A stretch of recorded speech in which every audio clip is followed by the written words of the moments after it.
For our action research topic, we chose to discuss and research the social issue of human trafficking. Now, why is human trafficking so prevalent in today's society? Human trafficking occurs when a person is victimized due to their state of vulnerability. Traffickers use coercion, force, or fear in order to exploit the victim. Human trafficking is important to us because it affects children around our age and is prevalent worldwide. The three most common types of human trafficking are sex trafficking, forced labor, and debt bondage. Now, when you think of human trafficking, you easily associate it with sex trafficking. It's the most talked about, but in reality, forced labor is the most common occurrence. Detective Ryan Pence from the Powell Police informed us about these three types. He also let us know about the difference between international and domestic domains of human trafficking. Traffickers prey on those who are vulnerable because they are seen as easier to exploit. Ron Smith, the director of the legislative affairs of the American Public Human Services Association, explains that the trafficking business feeds on conditions of vulnerability such as youth, gender, poverty, ignorance, social exclusion, political instability, and the ongoing demand for cheap labor and sex workers. Vulnerability can also stem from factors such as lack of self-confidence, chemical dependency, lack of education, lack of stable income, and physical and/or sexual abuse. Dr. Joan A. Reed, an assistant professor at the University of South Florida, conducted a research experiment to examine the link between victims of human trafficking and childhood adversity.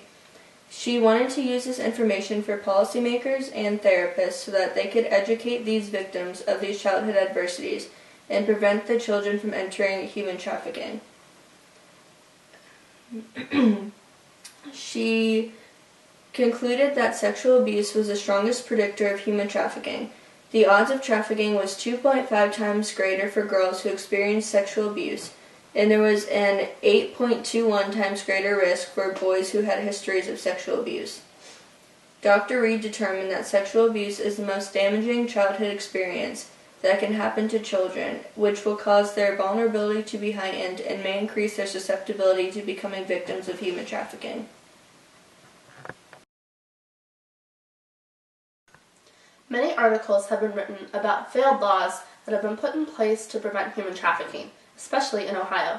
These laws have failed because they do not focus on the victims and the rehabilitation process, but instead focus on the trafficker and putting them behind bars. Natalie F. Hudson, an associate professor in the Department of Political Science for the University of Dayton, explains, "Protocols begin and end at investigation and prosecution of suspected criminals. Protection of vulnerable populations and prevention of trafficking are rarely addressed at all." Many anti-human trafficking laws focus on the 3P paradigm: protection, prevention, and prosecution. The problem with many of these laws, and the reason why many of them fail, is because they focus too heavily on the prosecution aspect and ignore the prevention and protection. In our interview with Detective Ryan Pence, he said that their main goal was to siege the trafficker behind bars. One example of a failed law was passed in June 2012 in Ohio. Natalie Hudson wrote a review on this law, saying, "It contains victim-centered provisions which provide for care but only allude to what such care shall entail, or indeed provide new funding for victims' rehabilitation."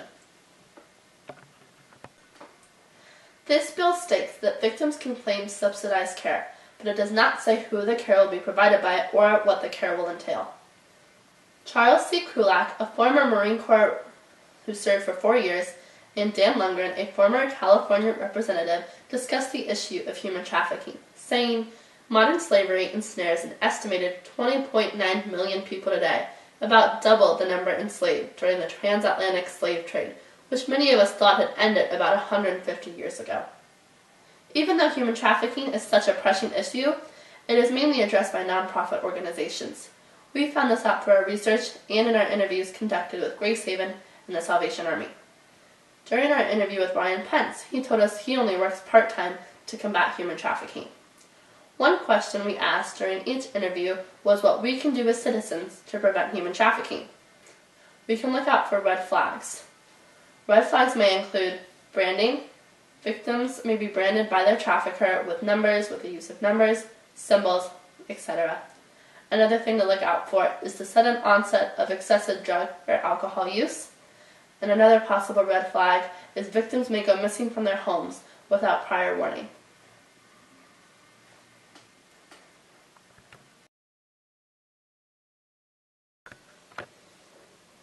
So our group conducted 2 in-person interviews, one with Ryan Pence, a part-time human trafficking detective of the Powell Police, and Brittany Barker, a case study worker for the Salvation Army located in Columbus, Ohio. We also conducted an email interview with Brooke Pollard of Grace Haven. The Salvation Army and Grace Haven Association work with victims of human trafficking and provide and conduct outreach programs for them. For example, they distribute care packages to those in the community who are victimized by human trafficking. For each interview, we crafted 10 questions to fit each interview that we conducted. Our interviewees helped suggest things that we could do as citizens to help combat human trafficking, as discussed before. 2 problems we encountered throughout this process was age and disclosure. With our age, Nikki, Yasmin, and I are not yet 18. Therefore, we weren't able to conduct an action that was hands-on with the victims of this social issue. With disclosure and confidentiality agreements, Ryan Pence was not able to disclose specific details on the social issue.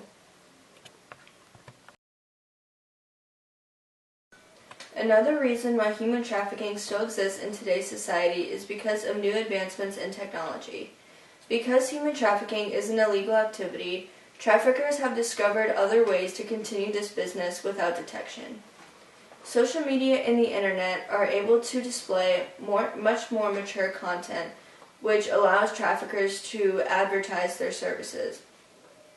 Also, because cell phones are harder to track, they have created an environment which makes it easier for trafficking business to continue without detection. Ron Smith explains, "Trafficking is a multi-billion industry ranking only behind drugs and guns as the most lucrative criminal enterprises. It is estimated that human trafficking rakes in about $32 billion annually worldwide." For our action step, we decided to host a bake sale and donate 100% of the proceeds we made to Grace Haven. We brought in an order sheet on Wednesday, Thursday, and Friday, and then brought in the goods on Monday. One issue we found during our research was the lack of knowledge among teenagers. With each order, we also brought in a pamphlet of information that talked more about what human trafficking is and provided more information on what the organization on Grace Haven and what the organization does to provide for victims of human trafficking. Because we are 17, we cannot work directly with the victims. But with the money raised, we hope Grace Haven will be able to provide more care packages and more outreach programs in which they can directly work with the victims.